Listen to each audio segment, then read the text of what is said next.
现在正是吃菠菜的季节，家里孩子不爱吃菠菜的，快来试试这个菠菜面吧！面条爽滑柔韧又劲道，菠菜翠绿还不发黑，来上一口真的给肉都不换。送完孩子去早市，还都是卖这种小菠菜的，2块钱一捆儿。那个老奶奶说这是家里自己种的，给它摘一下。今天用它多做点这个菠菜面条，放到冰箱里，啥时候孩子想吃，直接一煮就行了。你就这样炒着吃，孩子都不想吃了。水里边来点盐，再来点食用油，等水开再放菠菜。时间不用太长，就变软了，就给它捞到凉水里边，把它放到破壁机里边，加点水，用这个果汁模式，来点小苏打，固色的。面粉里边少来点盐，1斤的面粉，我这是270克的这个菠菜汁儿，来边倒边搅拌。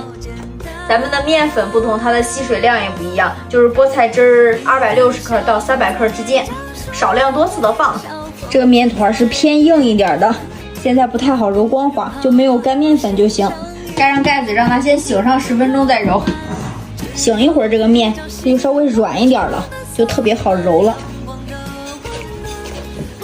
这一次就特别光滑了，再让它醒一会儿。做面条这个面只有多揉多醒，它才会筋道好吃。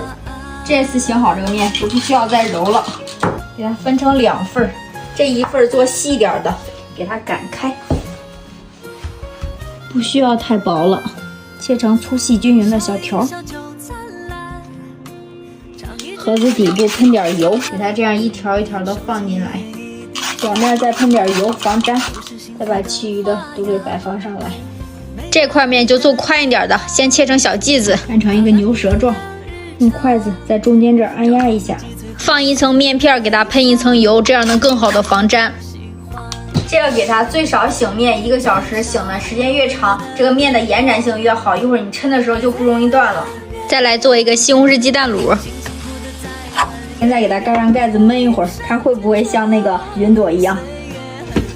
哇！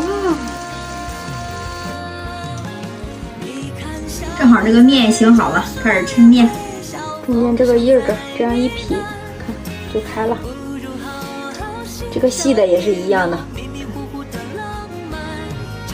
给它抻成自己喜欢的粗细就行，煮一起吧。把这些一会儿放冰箱，早晨给孩子做个汤面，做个油泼面都可以。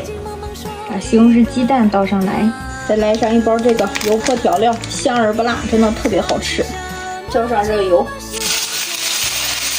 来上1勺陈醋，再少来点生抽，给它拌匀就可以开吃了。现在这个面真的老香老香了。